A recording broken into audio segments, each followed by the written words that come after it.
বাচ্চার মা এবং বাচ্চা আমাকে মিথ্যে কথা বলেছে, আমি পাবলিকলি ক্ষমা চাইতে বাধ্য।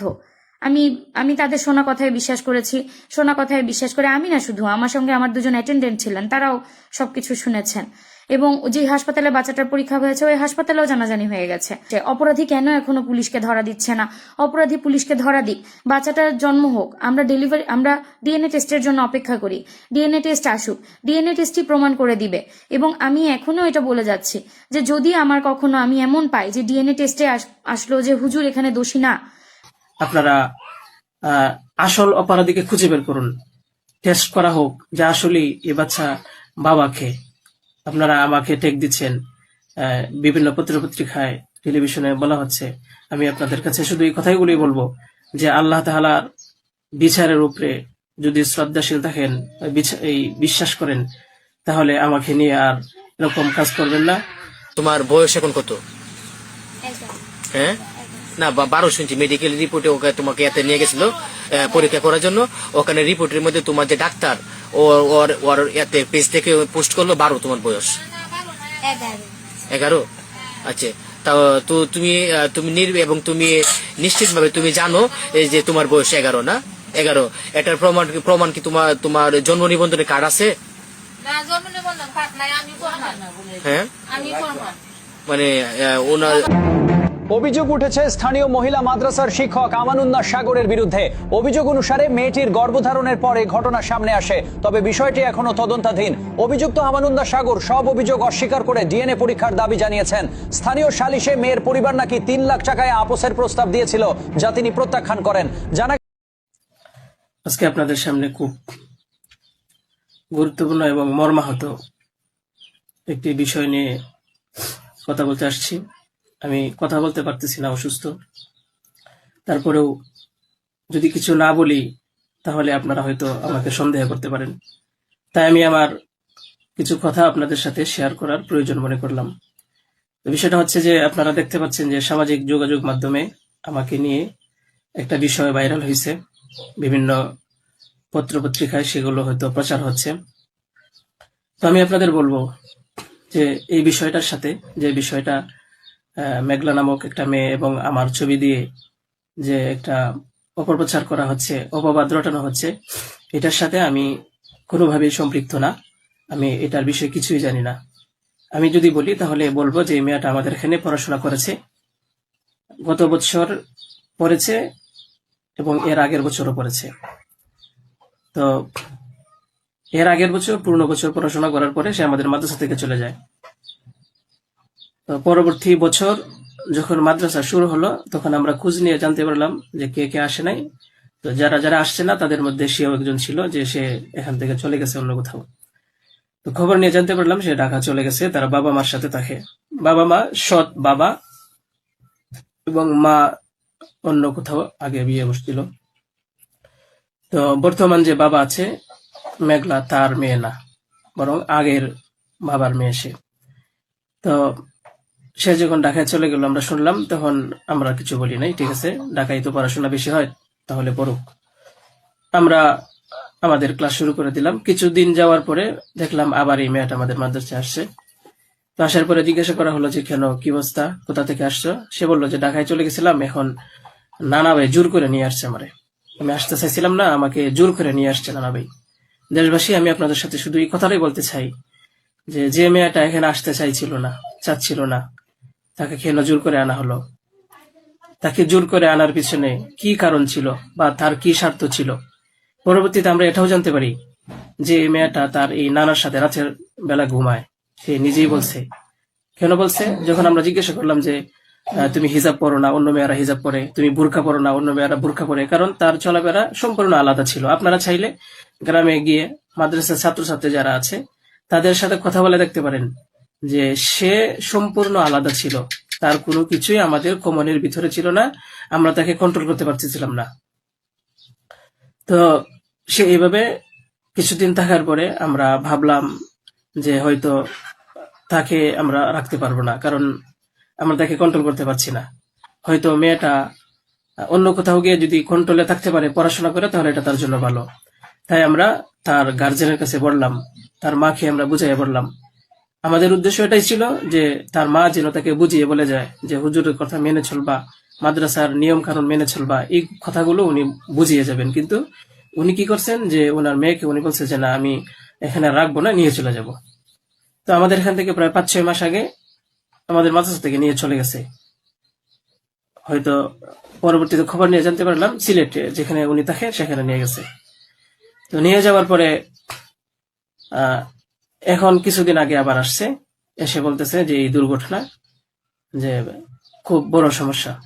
যে কথাটা শোনার পরে আমার মতো একজন সাধারণ মানুষ, আমি আর সহ্য করতে পারছি না, আমি আর নিজেকে ঠিক রাখতে পারি নাই, আমি একেবারে অসুস্থ হয়ে পড়ছি। কারণ আপনারা হয়তো জানেন যে অনেকেই, আমার ফ্যামিলি আছে, আমার বাচ্চা আছে, আমার বিবি সাহেব আছে, আমার আত্মীয় স্বজন আছে। আপনারা বলুন তো, আমার নামে যে বিষয়টা প্রচার হচ্ছে, এটা আমার ফ্যামিলির লোকেরা দেখে আমাকে কি বলছে, কি ভাবছে, আপনারা সঠিক তদন্ত করুন। আমি কখনোই দেশের আইনের প্রতি অবাধ্য না, আমি শ্রদ্ধাশীল। দেশের আইন আছে, সেই আইন সঠিক অপরাধী যে তাকে খুঁজে বের করবে। আপনারা অপরাধী খুঁজে বের করার আগেই যদি আমাকে অপরাধী বানিয়ে ফেলেন, তাহলে তো আসল অপরাধী পার পেয়ে যাবে, আসল অপরাধী তো ছাড়া পেয়ে যাবে। আপনাদের কাছে আমি অনুরোধ করে বলি, আপনারা আসল অপরাধীকে খুঁজে বের করুন, টেস্ট করা হোক যে আসলেই এ বাচ্চা বাবাকে। আপনারা আমাকে টেক দিচ্ছেন, বিভিন্ন পত্রপত্রিকায় টেলিভিশনে বলা হচ্ছে। আমি আপনাদের কাছে শুধু এই কথাগুলোই বলবো যে আল্লাহ তাআলার বিচারের উপরে যদি শ্রদ্ধাশীল থাকেন, এই বিশ্বাস করেন, তাহলে আমাকে নিয়ে আর এরকম কাজ করবেন না।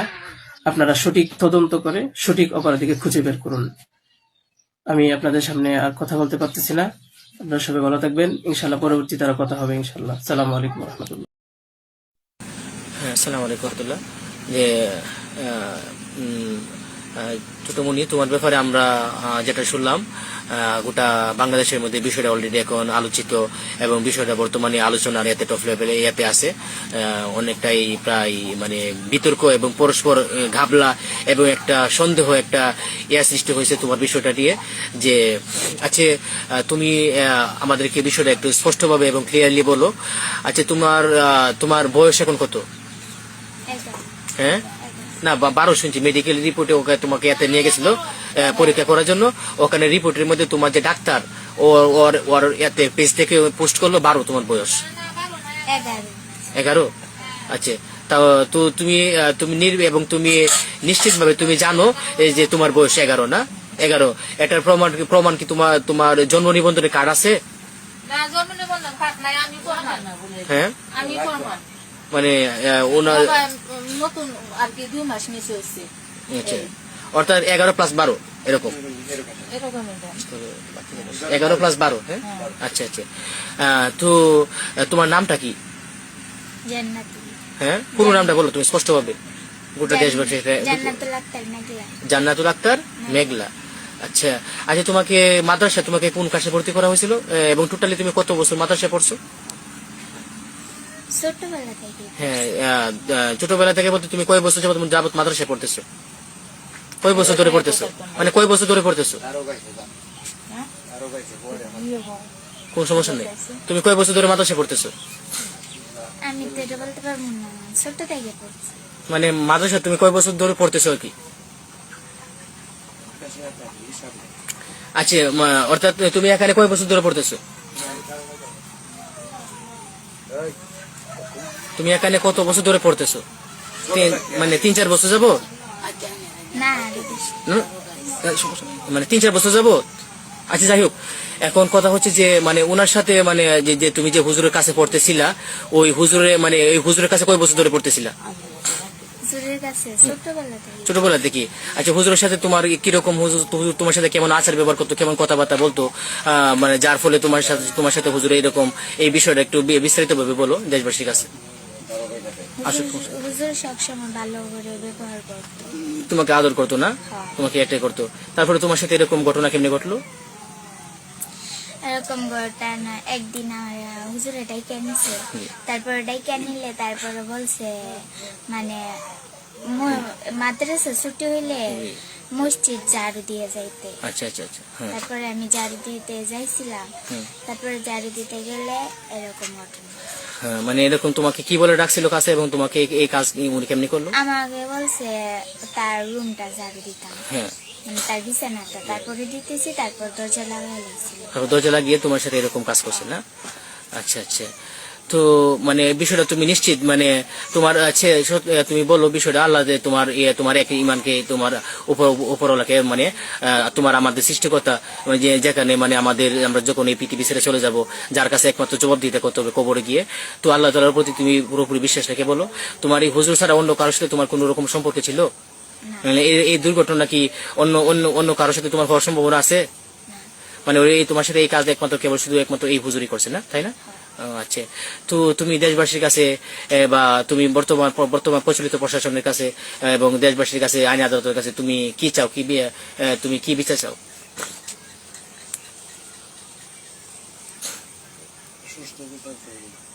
আমি সুস্থ বিচার চাই। তুমি প্রশাসনিক মানে তথাকথিত প্রশাসনিক তদন্ত সাপেক্ষ তুমি ন্যায় নিষ্ঠা এবং মানে একেবারে মানে পিওর এবং সুষ্ঠু তুমি বিচার চাচ্ছ, তাই তো? আচ্ছা, ঠিক আছে, ইনশাল্লাহ। তো তোমার বিষয়টা আমরাই করলাম। তো আমরাও আশা দিচ্ছি ইনশাল্লাহ, যেহেতু এটা শুধু এখন প্রশাসন কেন্দ্রিক না, আমাদের মদন থানা কেন্দ্রিক না, গোটা বাংলাদেশে, এমনকি আমি অলরেডি চট্টগ্রাম পর্যন্ত গোটা বাংলাদেশে বিষয়টা ছড়িয়ে পড়ছে। তো আমরাও ইনশাল্লাহ আশাবাদী, ইনশাল্লাহ তোমার তদন্ত সাপেক্ষ তুমি আর ইনশাল্লাহ সুষ্ঠু বিচার পাবে ইনশাল্লাহ। তো আসসালামু আলাইকুম ওয়া রাহমাতুল্লাহি ওয়া বারাকাতুহু। দেশবাসী, আমরা ওই মেয়েটার পক্ষ থেকে সাক্ষাৎকার নিলাম। তো ওই বিষয়টা ইনশাল্লাহ আমরা ইনশাল্লাহ দু একদিনের মধ্যে বিষয়টা নিয়ে আমরা ইনশাল্লাহ আমরা আইনের কাছে আমরা হব ইনশাল্লাহ। প্রশাসন আমাদের থানায় যাব এবং আমাদের বাংলাদেশে আমাদের নেত্রকোনার আমাদের মাওলানা ইনশাল্লাহ নেত্রকোনার সবচেয়ে বড় আলেম যিনি মাওলানা আব্দুল কাইয়ুম সাহেব, এবং আগে উপজেলা চেয়ারম্যান ছিল মুফতি আনোয়ার সাহেব, ওনার সাথে ইনশাল্লাহ আমি অচিরেই যোগাযোগ করতেছি। ওনাদের সাথে কথাবার্তা বলে আমাদের নেত্রকোনার কৃতি সন্তান মাওলানা রফিকুল ইসলাম মাদানী ওর সাথে কথাবার্তা বলে ইনশাল্লাহ, এবং আমাদের চট্টগ্রামের মাওলানা আসাদুল্লাহ আসাদ, পাশাপাশি আমাদের অন্যায়ের বিরুদ্ধে বলিষ্ঠ কণ্ঠস্বর এবং তাওহীদবাদীদের আইডল মুফতি হারুনিজার সাহেবের ইনশাল্লাহ নজরে সেটা দেওয়া হবে ইনশাল্লাহ। সমন্বয় করে ইনশাল্লাহ সবকিছু সমন্বয় করে ওটা যাতে করে ওই ভিকটিম তার এই ন্যায় নিষ্ঠার সাথে তার ন্যায্য বিচার পায়, এই জন্য আমরা ইনশাল্লাহ দেশবাসীর কাছে আমরা ইনশাল্লাহ আকুল আবেদন জানাচ্ছি। আপনারা এই বিষয়ে সোচ্চার হন এবং ইনশাল্লাহ এই বিষয়ে প্রতিবাদ এবং প্রতিরোধ গড়ে তুলুন। আসসালামু আলাইকুম ওয়া রাহমাতুল্লাহি ওয়া বারাকাতুহু। এখন প্রায় রাত 2টো বাজে। আমি আসলে এত গভীর রাতে নিতান্তই বাধ্য হয়ে আসলে আমার এই ভিডিওটা করা।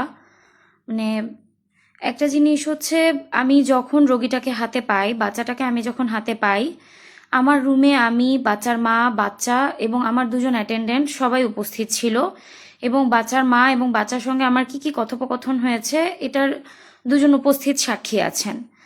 এই কথাবার্তাগুলোর আলোকেই বাচ্চার মা এবং বাচ্চার কাছ থেকে আমি যা শুনেছি, আমি যা দেখেছি, এটার উপর ভিত্তি করেই আমি বেসিক্যালি আমার কাছে, আমি নিজে একটা মেয়ে সন্তানের মা, আমার কাছে মনে হয়েছে যে আজকে আরেকজনের মেয়ের সাপোর্টে যদি আমি থাকি, তাহলে আমার নিজের মেয়ের, আল্লাহ না করুক, কোনো ঝামেলা হলে ভবিষ্যতে আমি ওটার একটা ব্যাকআপ পাবো, আল্লাহর কাছ থেকে হয়তো আমি একটা উত্তম প্রতিদান পাবো। কিন্তু আমি এখন খেয়াল করে দেখছি আসলে এক শ্রেণীর মানুষ, তারা নিজেদেরকে আসলে মাওলানা দাবি করেন, তারা আল্লাহর প্রকৃত প্রিয় বান্দা, তারা নিজেদেরকে আসলে মানে এমন একটা ভাব নিচ্ছেন তারা, যে আমি ইন্টেনশনালি ইচ্ছা করে তাদের পেছনে নিয়েছি। আমি জন্মসূত্রে একজন মুসলিমের সন্তান, মুসলিম উপায়েই আমার সারা জীবন চলেছে। আমি এখনো 5 ওয়াক্ত নামাজ পড়ি, আমি পবিত্র কোরআন পড়ার চেষ্টা করি, অর্থসহ তাফসীর পড়ার চেষ্টা করি, আমি হাদিস পড়ার চেষ্টা করি। একটা ব্যাপার হচ্ছে যে আমরা কেউই আসলে দোষ গুণের ঊর্ধ্বে নই। আমি আমার সামর্থ্যের মধ্য থেকে শুধু চেষ্টা করেছিলাম যে এই অসহায় ইয়াতিম মেয়েটার সাথে যে অনাচারটা হয়েছে, এই অনাচারটার যেন উপযুক্ত বিচার হয়।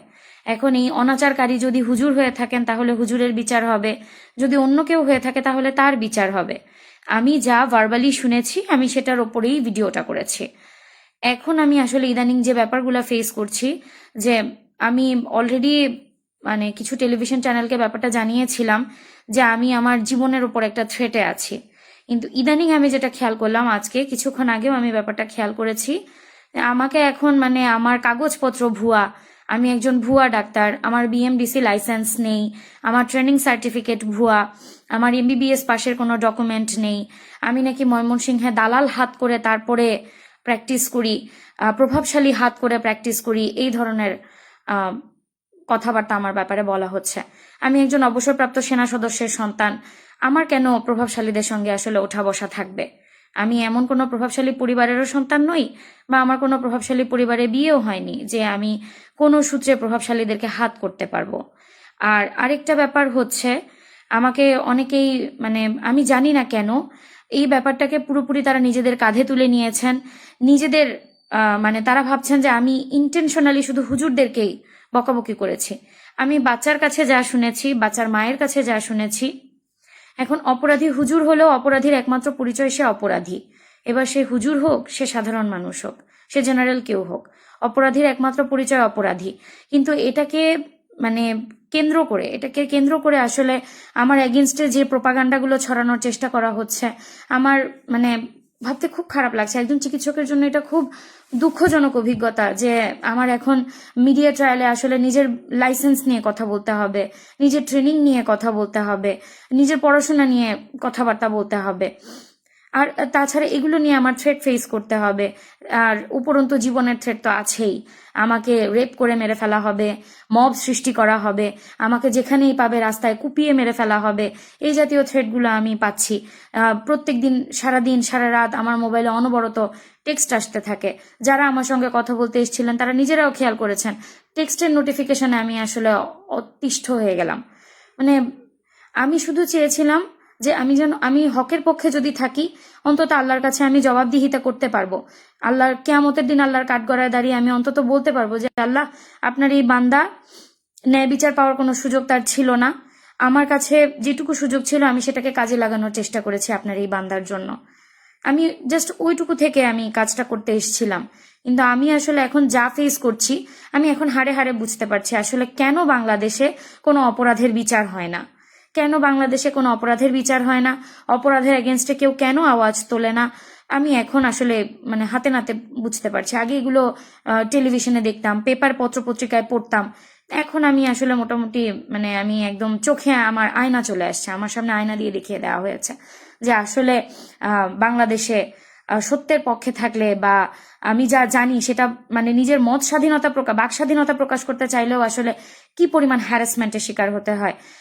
এখন আমি এমনও একটা থ্রেট পেয়েছি যে আমার কাগজপত্র ভুয়া, আমার বিএমডিসি লাইসেন্স নাকি ভুয়া, আমার ট্রেনিং নাকি ভুয়া, এগুলো সবকিছু নিয়ে তারা নাকি বিএমডিসিতে যাবেন, তারা বিভিন্ন ডক্টরদের কমিউনিটিতে পোস্ট করবেন, তারা আমাকে পাবলিকলি ডিফেম করার যতটুকু আছে, এখন তারা কাইন্ড অফ আমাকে আত্মহত্যার দিকে ধাবিত করতে চাচ্ছেন।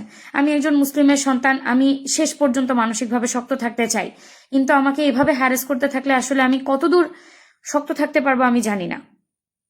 আর আমি এই ব্যাপারটাতে আসলে এখন প্রশাসন এবং আমাদের মাননীয় প্রধানমন্ত্রীর হস্তক্ষেপ চাচ্ছি যে আপনারা অন্তত আমাকে একটু সাহস দিন, একটু ভরসা দিন, আমাকে একটু সাপোর্ট দিন। আমি শুধুমাত্র অন্যায়ের বিপক্ষে কথা বলতে চেয়েছি, আর কোনো কিছু না। আমি যেটুকু শুনেছি, যেটুকু জেনেছি, একজন ডাক্তার হিসেবে আমি বাচ্চাটাকে টেস্ট করে যা পেয়েছি, আমি ওগুলো নিয়েই শুধুমাত্র কথা বলতে চেয়েছি। এখন এটা যদি আসলে অপরাধ হয়, বাক স্বাধীনতা মত প্রকাশ করার ব্যাপারটা যদি অপরাধ হয়, তাহলে আসলে আমার আর কিছুই বলার নেই। আর এখন আমার আসলে যে মানসিক পরিস্থিতি, আমার নিজের ছোট ছোট বাচ্চা আছে, আমার ফ্যামিলি আছে, আমার একটা পারিবারিক রেপুটেশন আছে, আমার এখন আসলে আমি বুঝতে পারিনি যে হক চাইতে গেলে বা অন্যায়ের বিপক্ষে কথা বলতে গেলে আসলে নিজের পরিবারকে পুলসিরাতে দাঁড় করিয়ে দিতে হয়, এটা আমার জানা ছিল না। আমি এখন চাইবো মাননীয় প্রধানমন্ত্রী, দেশনেতা জনাব তারেক রহমান, আপনি আমাকে একটু দয়া করে সাপোর্ট দিন, একটু এদেরকে প্রতিহত করার চেষ্টা করুন। সত্যটা যত দ্রুত সামনে আসে। অপরাধী কেন এখনো পুলিশকে ধরা দিচ্ছে না? অপরাধী পুলিশকে ধরা দিক, বাচ্চাটার জন্ম হোক, আমরা ডিএনএ টেস্টের জন্য অপেক্ষা করি, ডিএনএ টেস্ট আসুক, ডিএনএ টেস্টই প্রমাণ করে দিবে। এবং আমি এখনো এটা বলে যাচ্ছি যে যদি আমার কখনো আমি এমন পাই যে ডিএনএ টেস্টে আসলো যে হুজুর এখানে দোষী না, বাচ্চার মা এবং বাচ্চা আমাকে মিথ্যে কথা বলেছে, আমি পাবলিকলি ক্ষমা চাইতে বাধ্য। আমি তাদের শোনা কথায় বিশ্বাস করেছি, শোনা কথায় বিশ্বাস করে আমি না শুধু, আমার সঙ্গে আমার দুজন অ্যাটেন্ডেন্ট ছিলেন, তারাও সবকিছু শুনেছেন। এবং যে হাসপাতালে বাচ্চাটার পরীক্ষা হয়েছে ওই হাসপাতালেও জানাজানি হয়ে গেছে।